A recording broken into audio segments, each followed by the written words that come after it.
आदाब दोस्तों, मैं हूं एम ए वाजिद। आप देख रहे हैं पैगाम टीवी।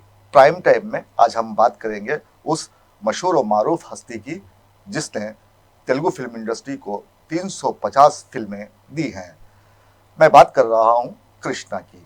सुपरस्टार कृष्णा जो अपने दौर में सुपरस्टार कहलाते थे, उनका आज सुबह की अव्वलीन सातों में देहांत हो गया है। बताया जा रहा है कि कई माह से उनके आसाब ठीक ढंग से काम नहीं कर रहे थे, ताहम बगर्ज इलाज उन्हें दवाखाने मुंतकिल किया था। जैसे ही सुबह की अव्वलीन सातों में उनके दिल पर दौरा पड़ा तो वो इस दुनिया से चल बसे और अपने पीछे फनकाराना सलाहियतों से भरपूर 350 से जायद फिल्में छोड़ी हैं, जिन्हें आज भी उनके मद्दाह देखना पसंद करते हैं।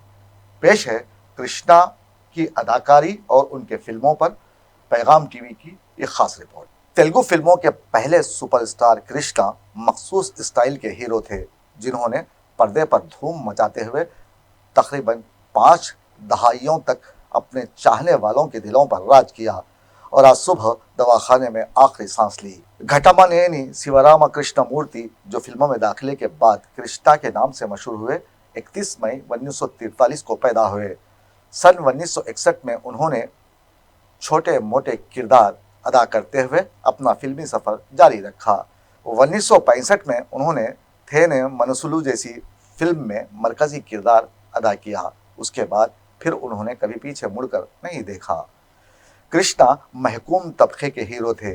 जब वो पर्दे स्क्रीन पर जालिम को अपने मखसूस अंदाज में ललकारते तो उनके बेबस और लाचार मद्दाहों की कुचली हुई आरजुओं को तस्कीन मिल जाती थी। कृष्णा ने अपने फनी करियर में दर्जनों मरकजी किरदार अदा किए। उन्होंने फन अदाकारी का जो असलूब मुतारफ कराया, वो बाद में आने वाले अदाकारों की मजबूरी बन गया। कृष्णा ने अपने वक्त के तमाम अदाकारों के मुकाबिल परफॉर्म किया। जिस्मानी हरकत और अपने मखसूस डांस के ज़रिए कृष्णा ने अपने चाहने वालों के दिल में जगह बनाई। उनकी एक फिल्म आई थी कोडुकु दिद्दीना कापुरम, जो सुपरहिट साबित हुई, जिसमें उनके बेटे महेश बाबू ने बतौर चाइल्ड एक्टर काम किया था। ये वही फिल्म थी जिसे बाद में प्यार झुकता नहीं नाम से हिंदी में बनाई गई। ये वो फिल्म थी जिसने रातों रात मिथुन चक्रवर्ती को सफ़े अव्वल के हीरोज में लाकर खड़ा कर दिया था। कृष्णा की अदाकारी पर हकीकत का गुमान होता था। यही वजह है कि टॉलीवुड पर उन्होंने बरसों राज किया और सुपरस्टार कहलाए। उनकी साथी अदाकाराओं में जया सुधा, जया पर्दा और श्रीदेवी काबिल जिक्र हैं। एक ज़माना ऐसा भी आया कि कृष्णा की हर फिल्म सुपरहिट कहलाने लगी, जिसमें घरेलू वाक़यात, अच्छे गीत, कॉमेडी के अलावा एक्शन की भरमार होती थी। इन्हीं फिल्मों को रीमेक करते हुए हिंदी में बनाया जाने लगा, जिसमें जितेंद्र हीरो हुआ करते थे। जो फिल्में तेलुगु में हिट होती वो हिंदी में भी धूम मचाया करती, जैसे हिम्मत वाला को ही ले लें। यह भी तेलुगु फिल्म का रीमेक थी। कृष्णा अदाकार के अलावा हिदायतकार और प्रोड्यूसर भी थे, जिन्होंने लाजवाब फिल्में बनाई। पाताल भैरवी एक ऐसी फिल्म थी जिसने देश भर में कामयाबी के झंडे गाड़ दिए थे। कृष्णा के सर सहरा जाता है कि उन्होंने बदलते वक्त के साथ साथ फिल्मों में टेक्नोलॉजी का मुस्बत इस्तेमाल करते हुए इससे दोरस नताइज हासिल करते रहे। कृष्णा ने मुख्तलिफ मौज़ूआत पर फिल्में बनाई। आज वो इस दुनिया से कूच कर गए हैं, लेकिन अपनी सलाहियतों का लोहा मनवाने वाले कृष्णा आज भी मद्दाहों की यादों में मौजूद हैं। वो तकरीबन 50 सालों तक फ़न की दुनिया में मिजाह से लेकर संजीदा किरदार अदा करते हुए चाहने वालों के दिलों पर छाए रहे। कृष्णा अपने दौर में सबसे ज़्यादा मुआवजा लेने वाले तेलुगु अदाकारों में से एक थे। उनकी आखिरी फिल्मों में विजय शांति ने उनके साथ काम किया था, जिन्होंने औसत कामयाबी हासिल की थी। यही एक वजह है कि वो फिल्मों से दूरी इख्तियार करने पर मजबूर हो गए। कृष्णा ने विजय निर्मला के साथ 48 और जया प्रदा के साथ 47 फिल्मों में काम किया, जो तकरीबन कामयाब साबित हुईं। पहली स्टीवन कलर और सिनेमा स्कोप फिल्में कृष्णा ने ही बनाई थीं।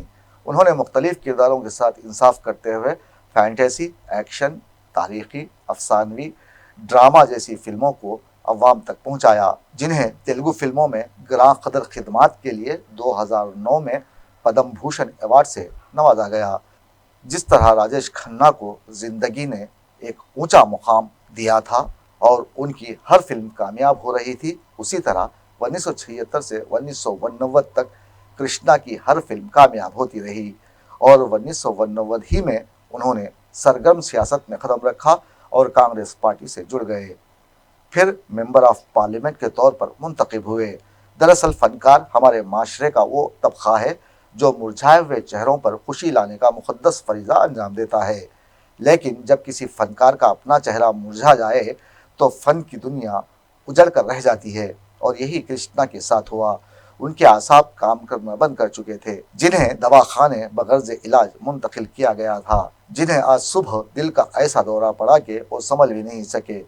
उनकी रूह परवास कर गई और इस फानी दुनिया से हमेशा के लिए रूठ कर वो वहाँ चले गए जहाँ से कोई वापस नहीं आता। उनका चले जाना फन की दुनिया में बहुत बड़ा नुकसान माना जाएगा, क्योंकि कृष्णा जैसे खुश अखलाक, बुलंद किरदार और बासलाहियत फनकार रोज रोज पैदा नहीं होते। तेलुगु फिल्मों में उनकी खिदमात पर पैगाम टीवी उन्हें खिराज अकीदत पेश करता है, क्योंकि कृष्णा जैसे अदाकार यहाँ सदियों में पैदा होते हैं।